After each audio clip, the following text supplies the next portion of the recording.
आता बातम्या विस्तारानं एक महत्त्वाची बातमी। प्रसाद लाड यांच्या तक्रारीनंतर काँग्रेसच्या 2 कार्यकर्त्यांवर गुन्हा दाखल करण्यात आलाय। काँग्रेस कार्यकर्त्यांनी भाजप कार्यकर्त्यांना धमकावल्याचा प्रसाद लाड यांचा आरोप आहे। मध्य मुंबईच्या कमलानगरमधील बूथवर हा प्रकार घडल्याचा आरोप होतोय। तर पोलीस सत्तेमधील पक्षाच्या दबावामध्ये काम करतायत असा आरोप अंबादास दानवे यांनी केलाय। प्रसाद लाड खोटे आरोप करतायत असं अंबादास दानवे यांचं म्हणणं आहे। राज आणि शकील नावाच्या गुंडांनी एका बूथवर जाऊन जयस्वाल नावाच्या आमच्या वॉर्ड अध्यक्षाला धमकी देण्याचा प्रयत्न केला। त्याच्यावरती कॉलर पकडली, पेट में चाकू खुपसेंगे, यहाँ से बूथ बंद करो, टेबल ताब्यात घेण्याचा प्रयत्न केला। पोलीस आयुक्तांची चर्चा करून पोलिसांची गाडी बोलवून सर्वांना तात्काळ तिकडे रंगे हात पकडलं गेलं।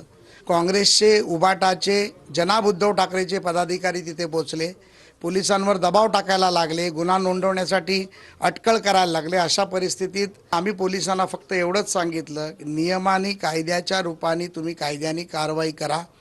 त्या प्रकारे इथल्या निवडणुकीमध्ये प्रशासनाने दबावाखाली येऊन सत्ताधारी पक्षाच्या खोटे गुन्हे आमच्या महाविकास आघाडीच्या काँग्रेसच्या काही कार्यकर्त्यांवर दाखल केलेले आहेत।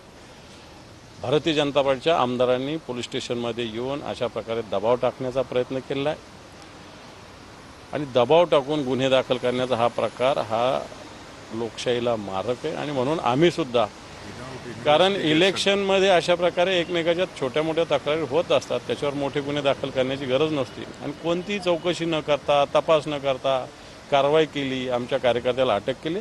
आमची सुद्धा तक्रार भारतीय जनता पार्टीच्या काही लोकांच्या विरुद्ध आहे। पोलिसांनी जर एवढे तत्पर आहेत, एवढे प्रामाणिक आहेत, तर त्यांनी या लोकांवर गुन्हे दाखल केले पाहिजे।